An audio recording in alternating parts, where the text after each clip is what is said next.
Salam əzizləyicilər, bugünkü avtomobilimiz Amoda C5-dir. Deməli, belə bir problem var ki, bunun üzə ayağa vuranda, deməli,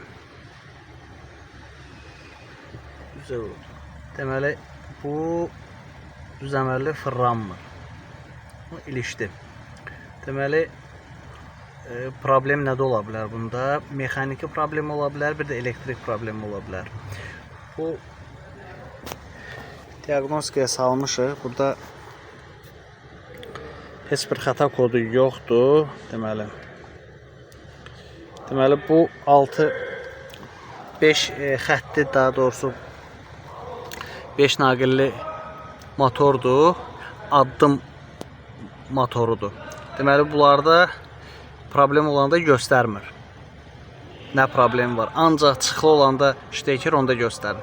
Deməli bunda addım başlayır fırlamağa. İndi biz oscillogramda göstərəcəm sizə bunun problemi nədədir. Hal-hazırda üzə vurmalıdır, amma üzdən gəlmir. Yuxarıdan gəlir. Üzdən çox zəif vurur. Deməli bunun oscillogramını göstərəcəm sizə. İndi fırlayacağım.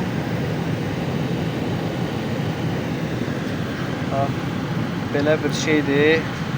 Əslində belə olası deyil, bu düz bucaqlar olasıdır. Gücü çatmır deyə, keçdi xətaya. Deməli, indi yenə fırlayacağım.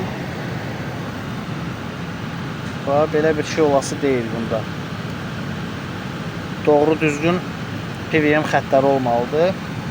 Burada isə başları belə ziqzaq vari idi deyə, ona görə də bu fırlaya bilmir.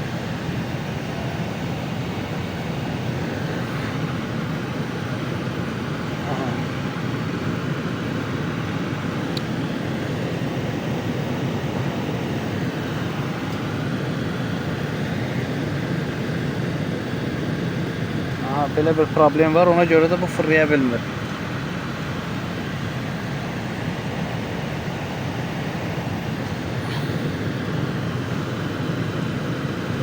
İlişdi. Fırlanmalıydı, ilişdi. Bir ortaya koyacağım. Belə xəttlər getdi. Bunun blokunda problem var. İndi yeni bloku qoyandan sonra sizə göstərəcəm ki, necə olmalıdır. Deməli, yeni blok qoymuşuq. Bunun belə özünü diaqnostik eləyir dala qabağa getməklə. Belə düzgün xəttlər, PVM siqnallar olmalıdır. Burada əvvəlki blokda PVM siqnallar düzgün deyildi deyə, ona görə bu problem yaradırdı, fırlaya bilmirdi. İndi çevirəcəm ayağa. Deməli, burada fırlanır. Çatdırmadım, indi ortaya eləyəcəm. Deməli, normal PVM xəttləri belə olmalıdır. Köhnə blokda ziqzaq vari idi deyə, ona görə də klimat kontrol işləmirdi. Daha doğrusu üzə ayağa düzgün keçirmirdi, biraz qızandan sonra. Bizim blokda problem var. Bizim avtomobilin dərdi klimat kontrolunu idarə etmə bloku idi. Diqqətiniz üçün təşəkkürlər.